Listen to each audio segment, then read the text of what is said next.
You charm a Tap, worm. tap the surface because when it rains, they come up. Yeah. So birds do that, where they jump up and down and they make a noise like rain, and then they come up. Is that yes, actually, what they think is that there's a mole nearby, and the earthworm's way of escaping from mole is to come to the surface, because obviously the moles don't come up. So there are... Are they not friends? I imagine they would be friends. No, Moley and Wormy not friends. Well, I'm going to stop you there. Moley, Wormy. I'm going to stop you there, because in my mind, they're quite good friends. And they live on the ground, they have a terrific little time. You'd think... Oh, hello. Could you charm a worm with a tiny flute? Well, it's good you should say this, because worm charming is a big, I won't say industry exactly, but it's a big pastime both in America and in this country. There's the commercial side of it, because... there they are. Oh, for God's sake. I know. I know you've got your get-a-life look on. No, really? And I do know what you mean, but... I really have. There's nothing that discernible, is there? You don't only go, hi, you've got lovely... What, I mean, charming them in that sense. They've got a little saddle in the middle. That can be attractive. Yeah, but that's that myth, isn't it? That's where they've been cut in half. Oh, I see, and regrown, yes. Yes. Something happened between... You can chop them in half.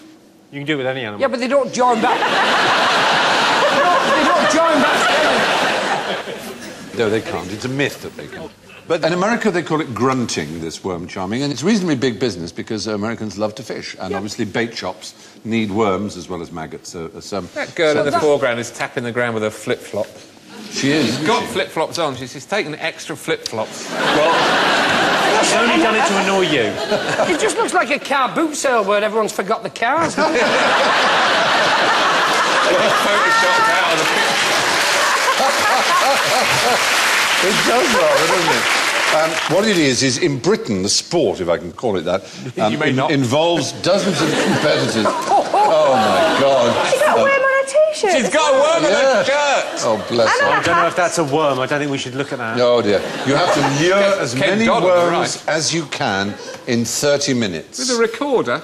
Well, with anything you choose. You can just tap the... And why the time constraint? Is that because it's just you're out on day release? Well...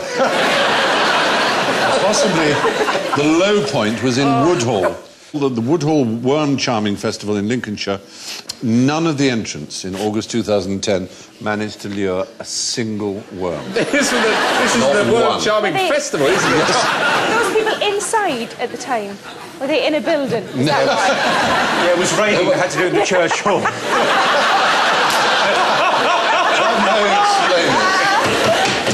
I'm getting nothing. Nothing. No.